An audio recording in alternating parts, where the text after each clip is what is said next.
I love being in Argentia. Um, we have been talking for so long about an energy transition and it's gonna happen and what does it mean, and it's particularly stressful when you talk about this sort of stuff and change and everything when you live and you represent an oil producing province, right? Because what is that change going to mean?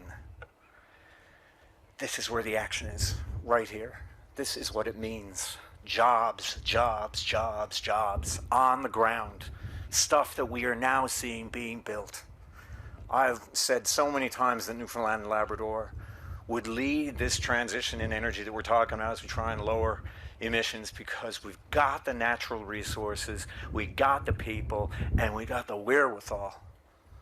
Look what the heck we've done now with Hibernia, with the offshore. I often say, I wrote the speeches for Brian Tobin when he was premier. We didn't know what we were doing when we started on the offshore. Look at us now. I mean, whenever I'm on a plane, I'm sitting next to some young fella from Burgeo on his way to Mongolia to tell him how it's done.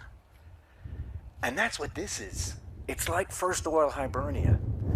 We are going to be showing the world how it's done. And it's happening, and that is such a great feeling, particularly for workers, because you're seeing it. So how do we accelerate it? Well, you come through with some of the most revolutionary, and I know this, you wouldn't think these words sound revolutionary, but tax credits. I know tax credits are not normally revolutionary, but when you say, listen, when you come here and you invest, we will invest in you. When you invest in people, we will invest in you. When you invest in unionized workers or pay them a prevailing union wage, yes, I'm the labor minister, how can you tell? We will invest.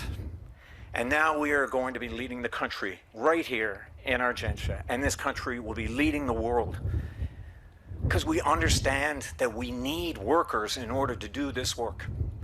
And it's far from over. It's only just begun. But what Minister Freeland has done with the investment tax credits, I tell you, Charlie Angus, who's, pretty partisan NDPer, he and I have worked together with Minister Freeland, with another group of ministers, on how we do this together with the NDP. And this is really important to them.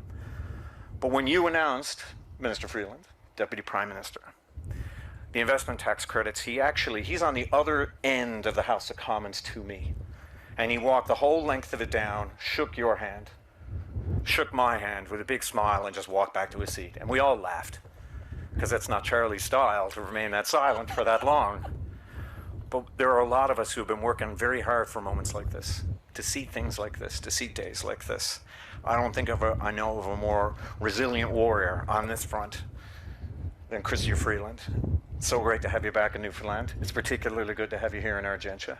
I know Ken has been talking about what's been going on here for years. We're finally beginning to catch up. Welcome, Chrystia. Welcome, Deputy Prime Minister.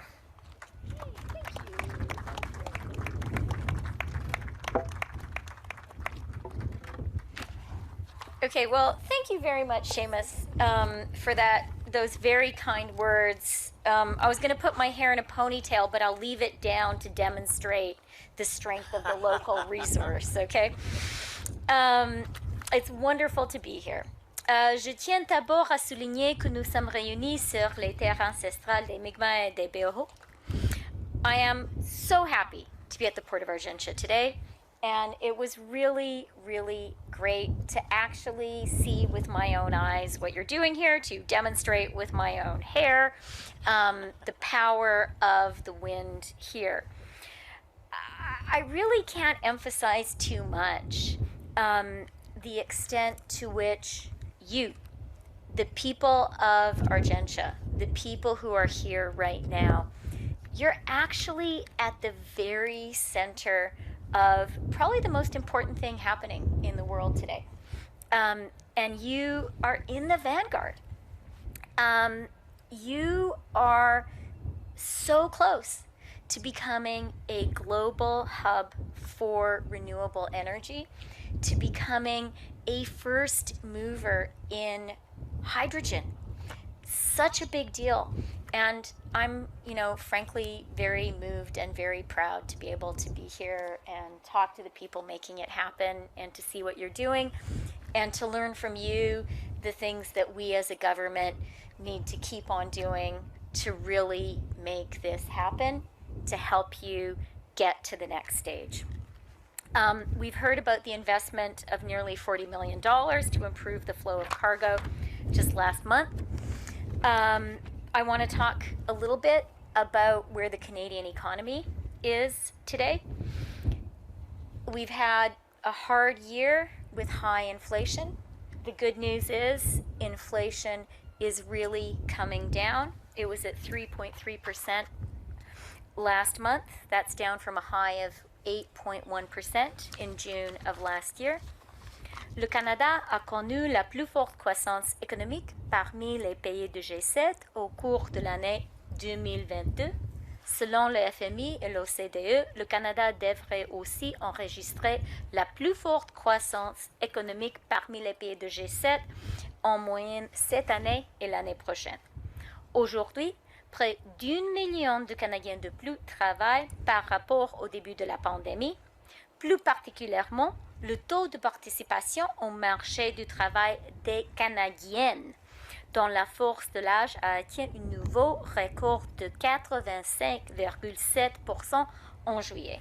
Ce succès est notamment attribuable à notre système pan-canadien d'apprentissage et de garde des jeunes enfants, et je suis très fière de ça. La croissance des salaires, qui est établie à 5%, a été supérieure à l'inflation en juillet, comme c'est le cas depuis 6 mois maintenant, et notre taux de chômage actuel est l'un des plus bas de notre histoire, soit 5,5%. Depuis 2015, notre gouvernement a sorti 2,3 millions de Canadiens de la pauvreté. And from $10 a day childcare to a new Canadian dental care plan, we've strengthened the social safety net that millions of Canadians count on, all while ensuring that Canada maintains the lowest deficit and debt to GDP ratio in the G7.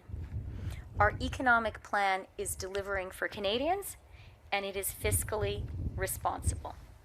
And that's really important as we deliver major investments to build Canada's clean economy and create great middle-class careers for people across this province and from coast to coast to coast. The race to build the global clean economy is the most significant economic transformation in the whole world since the Industrial Revolution itself. And here in Canada, here in Newfoundland and Labrador, this represents an incredible economic opportunity. This province has the expertise, has the remarkable workers, has the wind and resources that Canada and the world really need right now. Low carbon nickel from Voisey's Bay, clean LNG, energy powered by offshore wind, and hydrogen produced right here in this incredible province by companies like Pattern Energy. Newfoundland and Labrador is becoming a global hydrogen leader. You guys are at the forefront, and I am so excited about that and so proud of you. The agreement Canada signed with Germany last year to provide clean hydrogen from Newfoundland and Labrador to help power the German economy as it transitions to clean energy is proof of that. Our government believes in the remarkable potential of Newfoundland and Labrador, and that has been a driving force behind so many of the major investments we've made in the future of Canada's clean economy. Now, Seamus talked about our suite of green industrial policy measures, of those tax credits that we unveiled in the budget in the spring. They include something really important for you guys, which is an investment tax credit for clean hydrogen, covering up to 40% of project costs for investments in clean hydrogen that will help companies like Pattern Energy create great careers here in Newfoundland and Labrador. And we've been in touch with the people running this project with Pattern Energy as we finalize the details of that tax credit, because we know it's really important to be sure it works for this project and for people here. The clean hydrogen tax credit is one of a suite of significant credits that are part of our $120 billion Clean Economy Jobs Plan. That includes tax credits for clean tech manufacturing, electricity, and carbon capture, utilization, and storage. These tax credits are giving businesses the certainty they need to make major investments here in Canada. Thanks for coming up here from Houston. And that is something we are seeing the proof of right here. And something we've done, Seamus talked about this, with our clean hydrogen tax credit and across the suite of our clean economy tax credits, is to attach labor requirements to them. Seamus is proud of that, and he should be. What we're saying with these tax credits, what we're saying to businesses and investors, is if you want to take advantage of the maximum benefit of these generous tax credits, you need to pay your employees the prevailing union wage. You need to create apprenticeship opportunities. Because as the global economy moves towards clean, low-carbon energy sources, the expertise of working people here in Newfoundland and Labrador, and I know how many really skilled tradespeople you are so lucky to have here in your province, that expertise is more valuable than ever. Newfoundland and Labrador is at the forefront of Canada's clean economy, and workers from across this great province are leading the way. The years ahead are a remarkable opportunity for companies like Pattern Energy, for the people and community leaders I met here today. You know, we were talking, and Carrie talked about how there is a race right now in the world to build these projects. Smart countries, smart leaders, smart communities around the world are competing for capital to be in the vanguard, to lead this new industrial revolution for the world. And I am really, really proud of the work that people here in Argentia have done to be at the forefront. And I want you to know the Government of Canada really believes in what you're doing, and we are here to be part of that and to support that, because that is so important for this community, it is so important for this province, and it is so important for our entire country. I have never been more optimistic about the future of Canada, about the promise of our amazing country, than I am today, thanks to the work of people like you. So thank you very much, and I'm happy to answer your questions.